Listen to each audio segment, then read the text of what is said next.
Tips and tops channel को subscribe करना बिल्कुल फ्री है। सब्सक्राइब करें और इस बेल आइकन को दबाएं हमारे नए वीडियोस सबसे पहले देखने के लिए।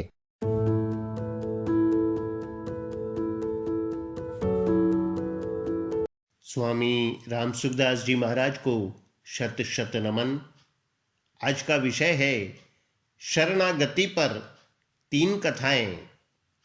कथा नंबर 1 महाराज जी के शब्दों में, सीता जी, राम जी और हनुमान जी जंगल में एक वृक्ष के नीचे बैठे थे। उस वृक्ष की शाखाओं और टहनियों पर एक लता छाई हुई थी। लता के कोमल कोमल तंतु फैल रहे थे। उन तंतुओं में कहीं पर नई नई कोपलें निकल रही थीं और कहीं पर ताम्र वर्ण के पत्ते निकल रहे थे। पुष्प और पत्तों से लता छाई हुई थी। उससे वृक्ष की सुंदर शोभा हो रही थी। वृक्ष बहुत ही सुहावना लग रहा था। उस वृक्ष की शोभा को देखकर भगवान श्री राम हनुमान जी से बोले, देखो हनुमान, यह लता कितनी सुंदर है। वृक्ष के चारों ओर कैसी छाई हुई है।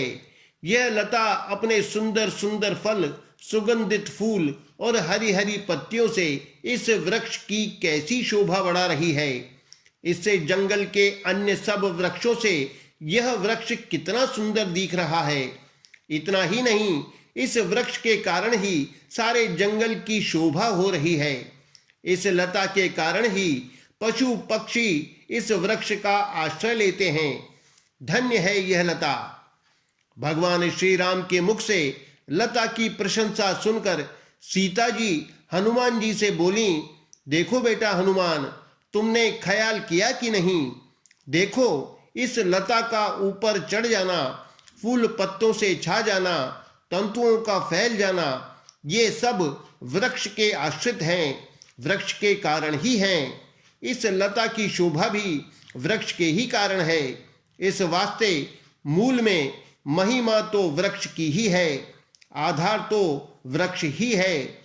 वृक्ष के सहारे बिना लता स्वयं क्या कर सकती है, कैसे छा सकती है। अब बोलो हनुमान, तुम ही बताओ, महिमा वृक्ष की ही हुई ना। राम जी ने कहा, क्यों हनुमान, यह महिमा तो लता की ही हुई ना। हनुमान जी बोले, हमें तो तीसरी ही बात सूझती है। सीता जी ने पूछा, वह क्या है बेटा। हनुमान जी ने कहा, माँ, वृक्ष और लता की छाया बड़ी सुंदर है। इस वास्ते हमें तो इन दोनों की छाया में रहना ही अच्छा लगता है। अर्थात हमें तो आप दोनों की छाया अर्थात चरणों के आश्रय में रहना ही अच्छा लगता है। सेवक सुत पति मातु भरोसे, रही असोच बनई प्रभु पोसे।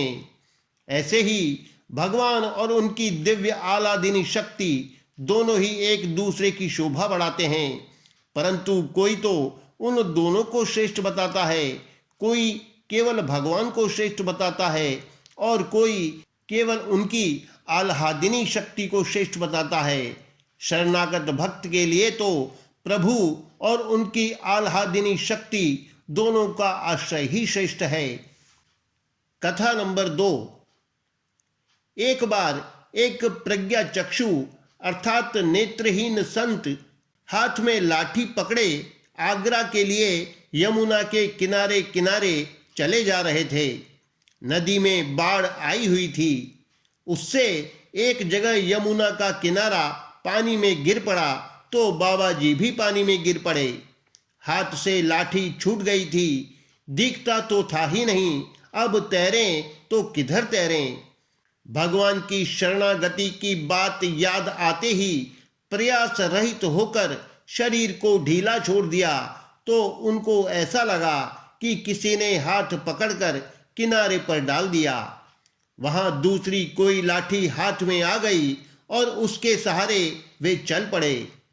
तात्पर्य यह कि जो भगवान के शरण होकर भगवान पर निर्भर रहता है, उसको अपने लिए करना कुछ नहीं रहता। भगवान के विधान से जो हो जाए उसी में वह प्रसन्न रहता है। कथा नंबर 3।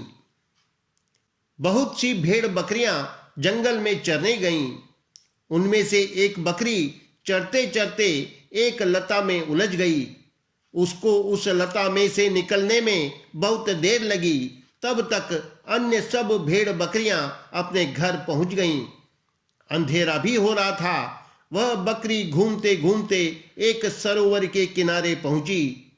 वहां किनारे की गीली जमीन पर सिंह का एक चरण चिन्ह मंढा हुआ था।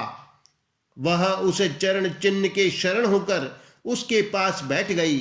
रात में जंगली सियार, भेड़िया, बाघ आदि प्राणी बकरी को खाने के लिए पास में जाते हैं तो वह बकरी बता देती है, पहले देख लेना कि मैं किसकी शरण में हूं, तब मुझे खाना। वे चिन्ह को देखकर कहते हैं, अरे यह तो सिंह के चरण चिन्ह के शरण है, जल्दी भागो यहां से, सिंह आ जाएगा तो हमको मार डालेगा। इस प्रकार सभी प्राणी भयभीत होकर भाग जाते हैं। अंत में जिसका चरण चिन्ह था वह सिंह स्वयं आया और बकरी से बोला, तू जंगल में अकेली कैसे बैठी है? बकरी ने कहा, यह चरण चिन्ह देख लेना, फिर बात करना। जिसका ये चरण चिन्ह है उसी की मैं शरण हुई बैठी हूं।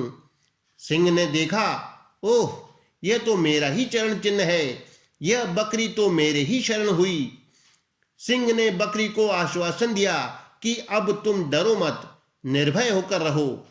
रात में जब जल पीने के लिए हाथी आया तो सिंह ने हाथी से कहा, तू इस बकरी को अपनी पीठ पर चढ़ा ले, इसको जंगल में चरा कर लाया कर और हरदम अपनी पीठ पर ही रखा कर, नहीं तो तू जानता नहीं मैं कौन हूं, मार डालूंगा।